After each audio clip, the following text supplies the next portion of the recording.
अस्सलाम वालेकुम dear viewers, उम्मीद है आप सब खैरियत से होंगे। हम बात कर रहे हैं बिज़नेस और ऑनलाइन अर्निंग के ऊपर।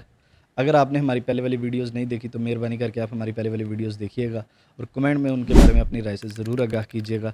आज की वीडियो कुछ न्यू डिजिटल स्किल जो मार्केट में भी बहुत कम लोगों को इल्म है उसके बारे में बात करते हैं। अगर अभी तक आपने हमारा चैनल सब्सक्राइब नहीं किया है, काइंडली आप हमारा चैनल सब्सक्राइब करें, लाइक कीजिएगा वीडियोस को और कमेंट में अपनी राय से ज़रूर आगाह कीजिएगा। स्किल का नाम है जी SEO, जो कि मार्केट में बहुत पुरानी है। इसका मतलब भी आप सबको पता है। SEO कहते हैं सर्च इंजन ऑप्टिमाइजेशन। जब 90s में गूगल आया उसके ऊपर काम बहुत किया गया। सर्च इंजन ऑप्टिमाइजेशन के ऊपर जो वेबसाइट थी वो रैंक कैसे करनी थी, आपको कीवर्ड्स सर्च करने थे, फिर आपको बैकलिंक्स ऐड करने थे अपनी वेबसाइट्स में, और वो सब चीज़ें जो ओल्ड SEO में थी वो उसके बारे में बात की जाती थी। यानी कि सर्च आपने उसको ऑप्टिमाइज़ कैसे करना है अपनी वीडियो को या अपनी जो आपकी प्रोडक्ट है, आपकी वेबसाइट है, आपकी सर्च इंजन में लेके कैसे आना है। ये बहुत सारे बीइंग, याहू, गूगल, सबसे बड़ा जो सर्च इंजन वो गूगल है, तो उसके ऊपर सर्च इंजन ऑप्टिमाइजेशन के ज़रिए काम किया जाता रहा। तो सर्च इंजन ऑप्टिमाइजेशन के बाद आ गया है AEO, आंसर इंजन ऑप्टिमाइजेशन। अब आंसर इंजन ऑप्टिमाइजेशन काम क्या करता है? ये यूज़र को स्पेसिफिक, बड़ा प्रिसाइज इंफॉर्मेशन प्रोवाइड करता है। ये SEO के साथ अब AEO भी ऐड हो चुकी है। अगर किसी के पास SEO का नॉलेज है, अब वो नहीं चल सकता अगर उसके पास AEO का नॉलेज नहीं है।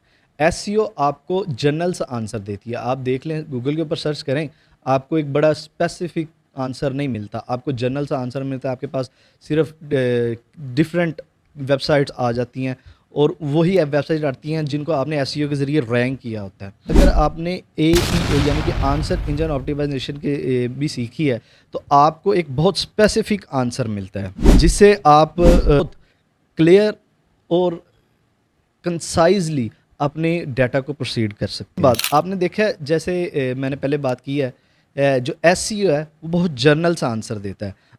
मगर AEO उसको बहुत स्पेसिफिक आंसर देता है जो यूज़र की रिक्वायरमेंट होती है, जो यूज़र आंसर डिमांड कर रहा होता है। बेसिकली हमारा मकसद कोई सवाल पूछना ही है ना सर्च इंजन से। तो हम जब उससे सवाल पूछते हैं तो उसमें बहुत सारी कॉम्प्लेक्सिटीज़ आ जाती हैं। मगर आंसर इंजन ऑप्टिमाइजेशन वो चीज़ है जो उन कॉम्प्लेक्सिटीज़ को ख़त्म करता है और आपको उस वो स्पेसिफिक जो आपका सवाल होता है, जो आपकी प्रॉब्लम होती है, उसके बारे में ये सॉल्यूशन प्रोवाइड करता है, ये आपके सवाल का जवाब देता है। फ्यूचर है ना, वो AEO का है, साथ SEO। अगर आपने SEO की है और AEO नहीं की तो फिर आपको कोई फ़ायदा नहीं है। आप देख लें, अब जितनी वेबसाइट्स हैं वो AEO बेसिकली आर्टिफिशियल इंटेलिजेंस की एडिशन है।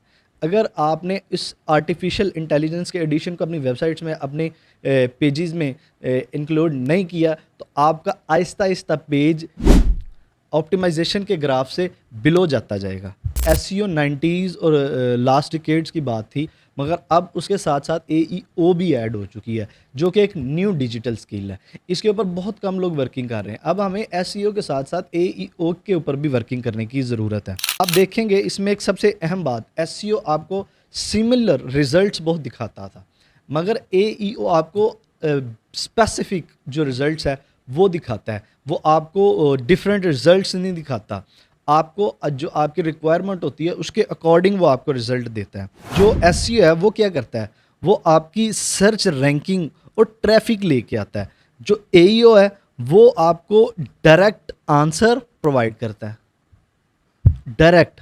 फिर उसमें अगर आप यूज़र टारगेटिंग कर रहे हैं तो फिर उसमें वॉइस बेस्ड सर्च इंजन्स और कन्वेंशनल क्यूरीज भी ऐड हो जाती हैं AEO में, जबकि SEO में वही ट्रेडिशनल टेक्स्ट बेस्ड सर्च जो है वो ऐड होती है। AEO और SEO लाजमी दोनों का अब कॉम्बिनेशन बन गया है आज के दौर में, जिसकी आने वाले दौर की भी ज़रूरत है। तो कंटेंट फोकस्ड है ना, वो AEO में स्ट्रक्चर्ड है। उसने एक स्ट्रक्चर के अकॉर्डिंग आपको, जो उसकी बैक एंड पे स्ट्रक्चर उसको दिया गया होगा, आपने उसके अकॉर्डिंग उसका आंसर उसने ला के देना है AEO ने। जबकि जो SEO है उसने डिटेल्ड और कीवर्ड के फोकस पे, जैसे मैं मिसाल देता हूँ, what are the methods of online earning, जिसने इस कीवर्ड पे काम किया होगा ना, उसने उसी के सिर्फ कीवर्ड्स की, वेबसाइट्स की, उन्हीं की रैंकिंग या जो ब्लॉग लिखे होंगे इसके ऊपर वही ला के दे देगा। जबकि इसी what are the methods of online earning, आपने इसको उसके ऊपर किसी भी एआई सर्च इंजन पे सर्च किया तो ये आपको बहुत प्रिसाइज यानी कि वो डायरेक्ट मेथड्स बता देगा कि वो मेथड्स क्या क्या ऑनलाइन अर्निंग के। लिहाजा ये जो चीज़ें हैं अब आपको कंसीडर करनी पड़ेंगी एसईओ के साथ साथ। जैसे मैंने पहले बात की, एसईओ में ऑर्गेनिक ट्रैफिक लेके आते हैं जब, और एईओ में ऑर्गेनिक ट्रैफिक नहीं होती, उसमें आपका जो डिटेल्ड आंसर्ड है वो इन्वॉल्व होता है। उसमें आप वेबसाइट की रैंकिंग, ऑर्गेनिक ट्रैफिक और उसमें सीटीआर इन्वॉल्व होता है, क्लिक थ्रू रेट, तो वो इन्वॉल्व होता है एसईओ में। जबकि एईओ में ये चीज़ नहीं इन्वॉल्व होती, जो आपके आंसर की रिक्वायरमेंट है डायरेक्ट वो इन्वॉल्व होती है। जबकि अगर आप ये सोच रहे हैं कि एसईओ और या एईओ दोनों अलग अलग चीज़ें हैं, इसमें थोड़ा ही डिफरेंस है, मगर अगर आपको इन दोनों को कंबाइन करके चलेंगे तो आने वाले दौर में आपकी वेबसाइट की रैंकिंग बढ़ेगी। जो इनिशियली थी वो बहुत सारी मार्केट एसईओ ने ग्रैब कर ली थी, ठीक है, आप उसको जनरली आपको आंसर मिल जाता था। मगर अब आपको एईओ के दौर में, यानी कि आर्टिफिशियल इंटेलिजेंस के दौर में, एआई का ज़माना है, इसमें आपको स्पेसिफिक आंसर मिलेगा। बहुत ज़्यादा आपने इसके ऊपर सर्च करना है। अब जो लोग एसईओ की स्किल सीख रहे हैं, एसईओ के साथ साथ आपको एईओ की स्किल भी सीखने की ज़रूरत है। ये वो डिजिटल स्किल है जो आने वाले दौर की डिमांड है और इस दौर की डिमांड है। आप एईओ सीखना चाहते हैं या नहीं, एसईओ सीखना चाहते हैं या नहीं, आप इस बारे में क्या ख्याल है, कमेंट सेक्शन में हमें अपनी राय से ज़रूर आगाह कीजिएगा। अगर आपको ये वीडियो पसंद आई हो तो लाइक कीजिएगा, शेयर कीजिएगा और कमेंट में अपनी राय से ज़रूर आगाह कीजिएगा, और चैनल को सब्सक्राइब करना और फॉलो करना ना भूलिएगा। शुक्रिया।